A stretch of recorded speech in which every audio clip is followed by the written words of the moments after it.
Welcome to the Diverse Learner Parent Orientation and Student Orientation for Jones College Prep.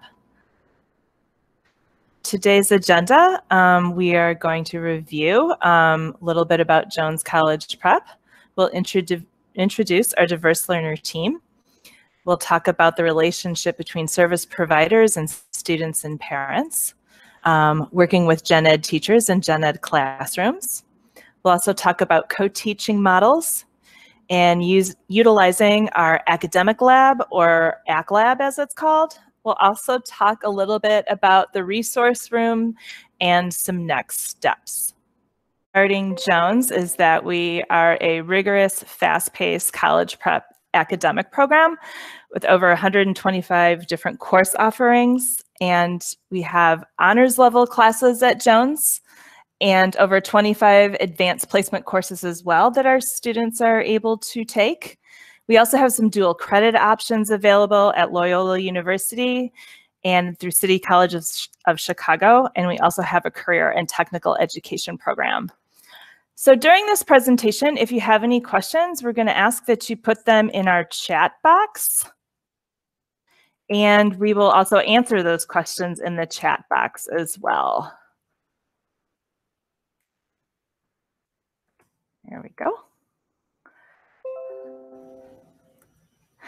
And then we have on our Diverse Learner High Incidence team, Department Chair Tucker Brown, and then myself, Kim Rebecca. I'm the case manager at Jones. And if you guys just want to hop on and say hi, Kevin Conway is one of our Diverse Learner teachers. That is me. Jeanette Dittman. Hi, I'm Jeanette Dittman. Nice to meet everyone. Thanks for coming. Corey Roof. Hello. Jason Moy. Hey, good afternoon, everyone. Melinda Kroger. Hi there. Nice to see everybody. And Rich Kavalauskas. Good afternoon, everyone. Welcome. So we're going to hear a little bit about the service provider-student relationship and teacher relationship from Mr. Kavalauskas right now. So if you'd like to go ahead, Rich. Yeah, I'll start it off here. Your son or daughter, everyone will be assigned a service provider, and I guess we'll talk a little bit more about that later. We're still trying to figure out kind of how those will be assigned. But really, the service provider serves as the point of contact for all concerns, right? So if your student has a question or concern regarding their IEP, if they have a concern about a class in particular or a teacher, any issue at school, really, the service provider kind of serves as, I mean, not only the service provider, but kind of like a mentor, a mentor teacher to kind of help them out, especially in that first year in that transition to high school. Obviously, the one thing, that third bullet point there, I think is really important. The stronger the rapport that the service provider and the student have together, generally that's going to be the most successful outcome, right, in terms of relationship. The service provider is also the person for the student can go to and voice, give some input on their IEP. Can be regarding accommodations, modifications. Hey, Mr. or Mrs. So-and-so isn't really allowing me my extended time, or hey, I don't think they understand that I have extended time, or I'm having a problem with this. The service provider can then kind of step in and help that student out a little bit. We often get the question, how often do the service provider and students meet? And I think it really depends on each student. We have some students who you'll meet with almost every day. And then there are some that you'll meet maybe weekly. It's usually falls somewhere in the middle, just depending on the point in the quarter, semester. Testing time is usually a big time, or maybe potentially if a student's on a particular unit that they may be struggling with.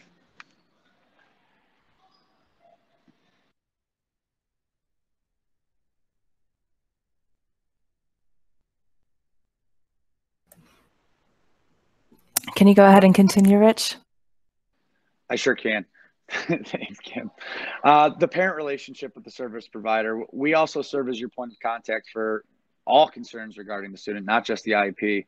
It's kind of like I don't know, I kind of compare it to like you kind of have your own, almost kind of like you're not necessarily a counselor, but kind of like an academic counselor, that point person you can kind of go to if your student's really struggling.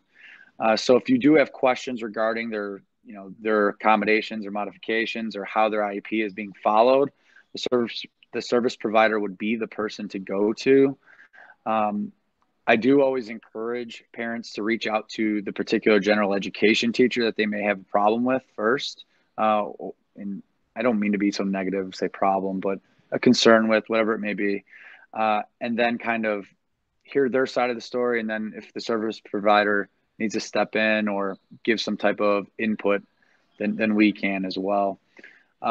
We're big on collaboration. So we want input from the parents on the IEPs, just as we do the students as well. So having that voice, understanding you have that voice, and I just think building that rapport with the parent and that relationship is really important. We all have different means and ways of contacting and building that rapport with our parents, whether it's through email, phone calls. But I think, as long as we're all on the same track where we want what's best for the student to set that student up for success, then I think we're all in a good position. And a lot of it, that third bullet point, a lot of it, we kind of, knowing what's kind of going on outside of school helps a lot sometimes if a student's really struggling. If you feel comfortable enough to kind of share information with us that may help us in the classroom or with other teachers, we always will always have and keep confidentiality, but kind of knowing some things sometimes helps us a lot in building that relationship with the student. Thank you, Rich. Mrs. Dittman, would you mind talking a little bit about gen ed teachers and life in the gen ed classroom? Sure. So all your students next year will be attending, obviously, the general ed classroom, sometimes with a push-in from us with co-taught minutes, and other times just in the general ed classroom with us as the consultant. Next year, we're going to be having one-to-one laptop program. So every student will have their own laptop. The students will be working with Google Classroom. So whether the assignments, the classwork, the notes, presentations, and recorded lessons will be available on Google Classroom. So if that's something that you guys have not worked with before, that's something to reach out to us about, because Jones is very Google Classroom oriented. Not many people use different kinds of communication when it comes to scheduling and assigning homework and classwork, except for Google Classroom. We have 90-minute periods. So we have periods 1 through 4 on A days, and then periods 5, 6, and 7 on a B day. And then at the end of that day, on a B day, we have a thing called Academic Lab.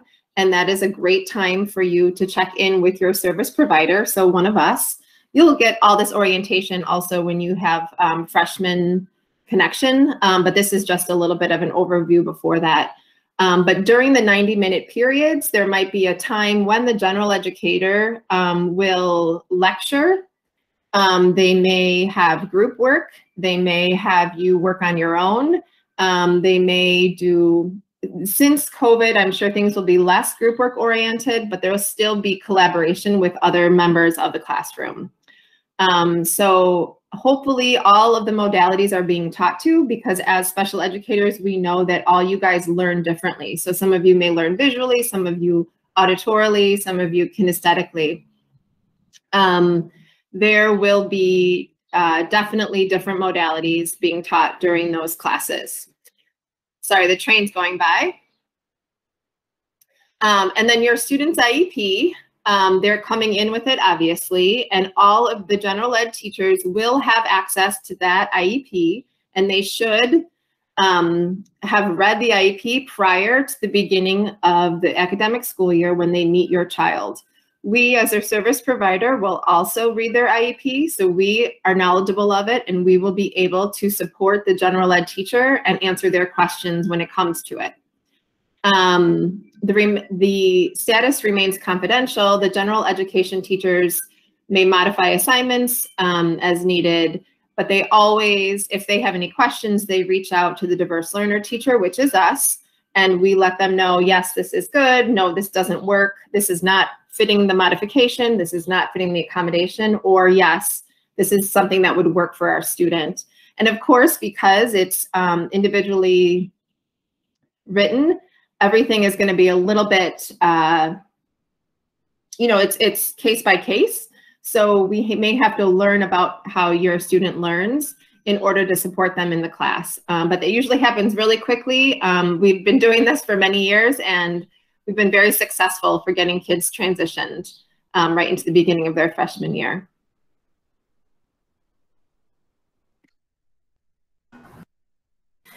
Thank you, Mrs. Kroger. Hi. So I'll tell you a little bit about the KOTA Classroom. So inside the KOTA Classroom, you'll have two teachers. It would be one of us, specialized services teacher and the gen ed teacher. And we use various instruction models. But it's for, say for example, your child is struggling with math or struggling with English, and they have minutes in their IEP for those classes. To have a special ed provider in there will be in there. And it's fully confidential. We're not there like, hey, Jack, we're here to talk to you today. We teach alongside the general ed teacher. Sometimes we take turns teaching. Sometimes we go station to station. Like, some teachers will teach one group at a time. Another teacher will teach another group. Sometimes it's like a married couple, like finishing each other's sentences. We might just teach together. And sometimes we're just there really to walk around the whole classroom and assist all the kids that need assistance. But we get to know that subject area really well, and we can help all the kids really who are having trouble with that particular topic. So that's kind of a short overview of KOTA classes. So.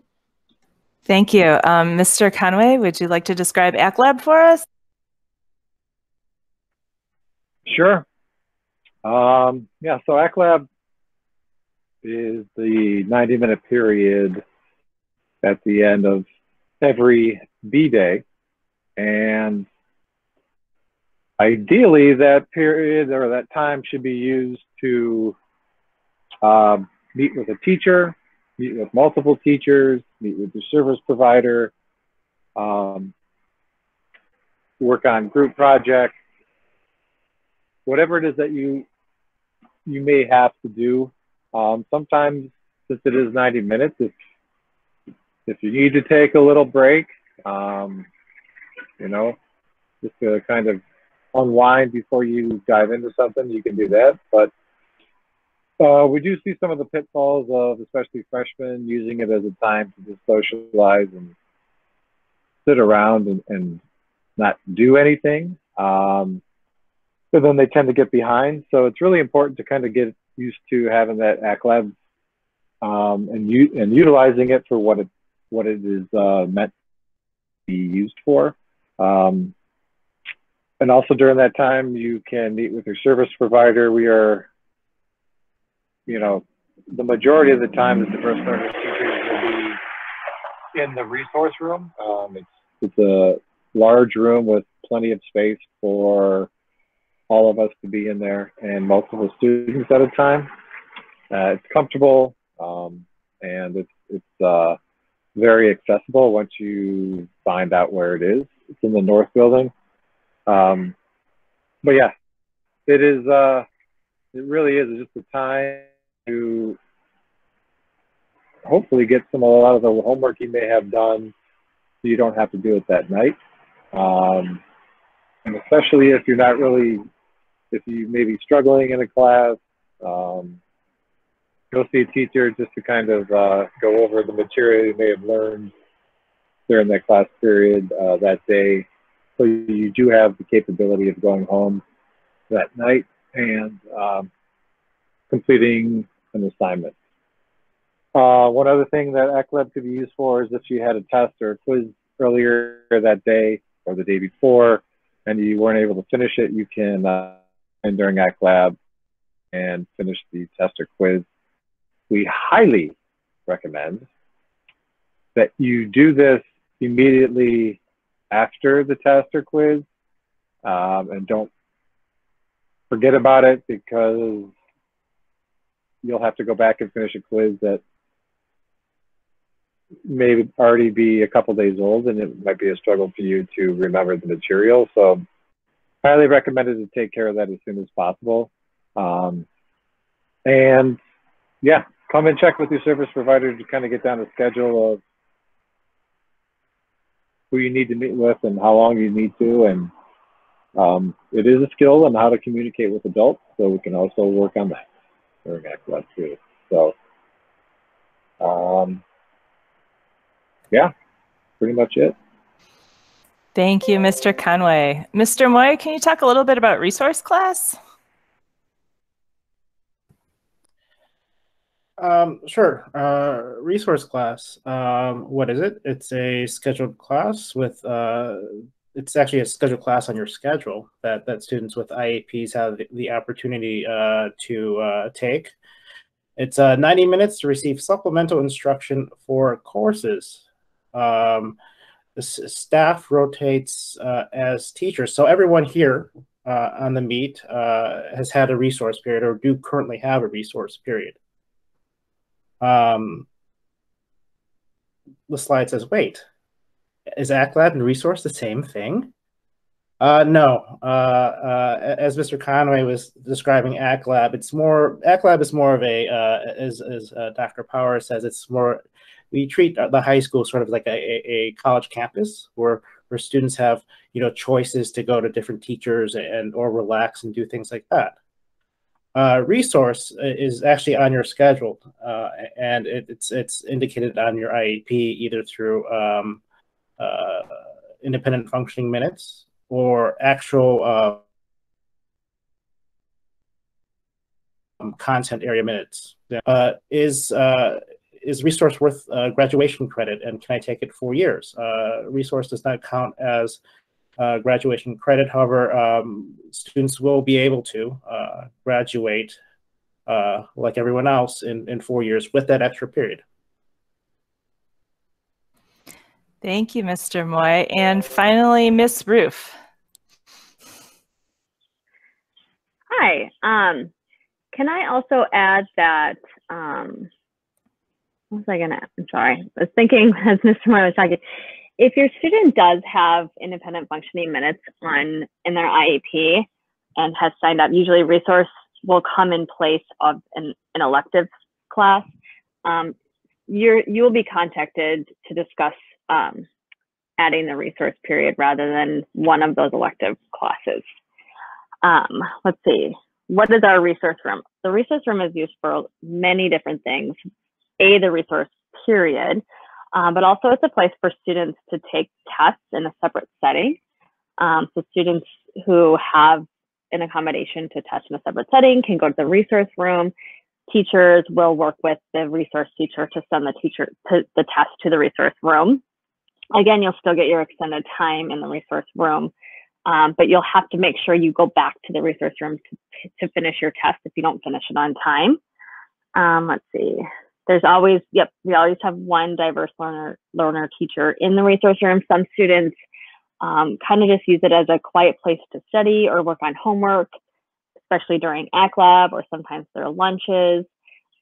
If you're having a really rough day and you need to take a quick break from a class, the resource room is a place that you could go to just kind of decompress and take a break. We have computers in there. I think students will have their own Chromebooks, but there are plenty of places to plug in. Let's see. And a lot of times, especially during ACLab, because we all co-teach different content areas, you could go to the resource room to get help with one of your classes. So for example, I co-teach the math, and if any of you needed help with math, I would be happy to help you during ACT Lab, or during your resource period, if I happen to be your resource teacher at the time, on that content subject, or any of the other teachers as well. So I think I've covered everything. Okay.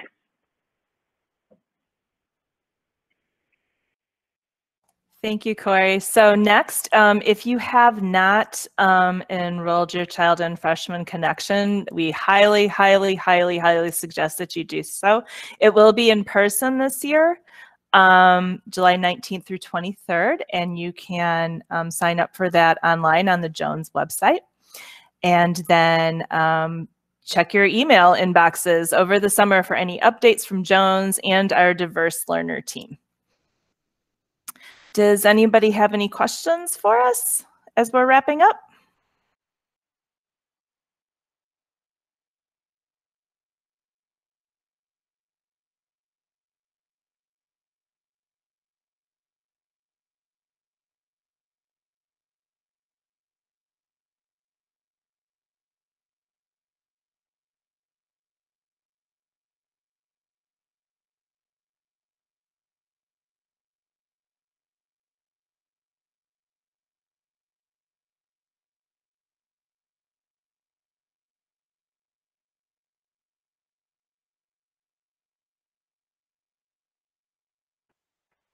Well, I saw which classes have co-teachers. Let's say for freshmen, it depends on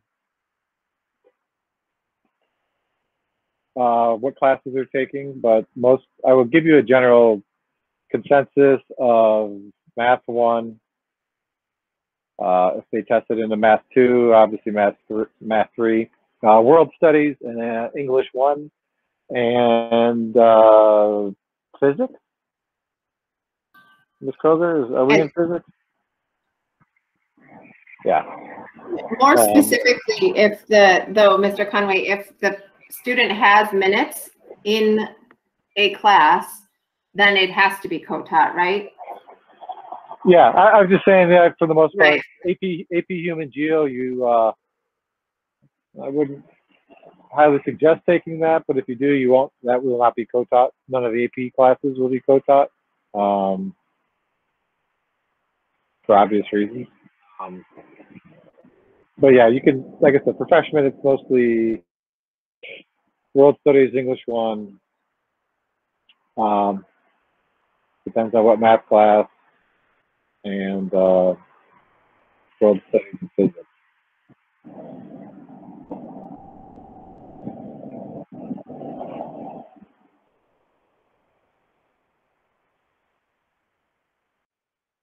So there was a question about AP Human Geography. That's really something that you're going to have to decide on. I will say, though, keep in mind that it is a college level class.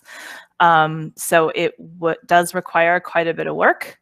And, you know, it just sort of depends on whether you think your child may be up for it or not.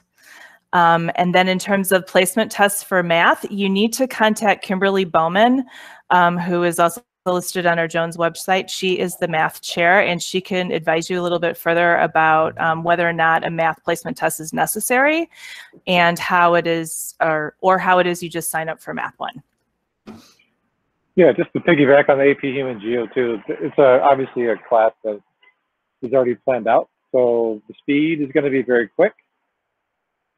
The workload, I think it depends, right? So it's like the end goal is to take the AP Human Geo test at the end of the year. So in order to keep up with the work, you're going to have to take notes, keep up with the readings. What we have found is that students who take AP Human Geo spend the majority of the time in that class, and then you start seeing some of their other classes will suffer because of the amount of time that students are spending in one class. And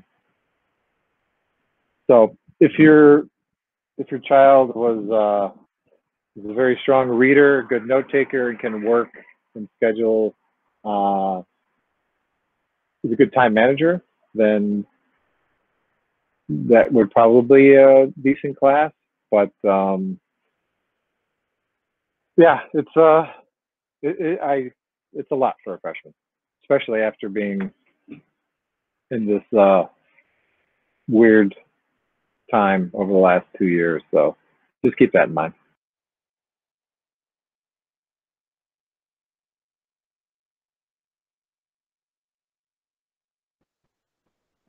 Okay, anything else? I was actually just typing, but I think it might be faster. I was going to respond to this question about parent orientation to the building. Typically within the first 2 weeks of school, there is a back to school night.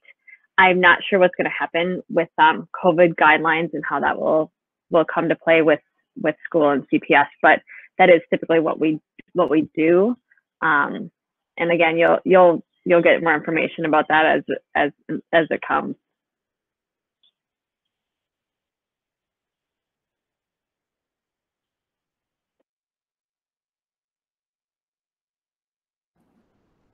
Okay, anything else? Any other questions while you have us? I'm just going to say it out loud. When did you say that you were going to pair them with their service provider? I think I missed that. I can answer that. So what we'd like to do is pair the service provider with the student based on the student needs. For example, again, like Mr. Moy and Mr. Kavalauskas, they co-teach the English classes. So ideally, if your student or a student has a co-taught English class, then we would want to pair one of those two with that student so that they would have that student in the class and help to build that relationship. It's not always possible, but that's what we're hoping to do. So because student schedules aren't made yet, we're not able to do that just yet. But you will find out as soon as we're able to pair the students up with a service provider. Okay. All right. Thank you. Oh, that was a great question. Anyone else?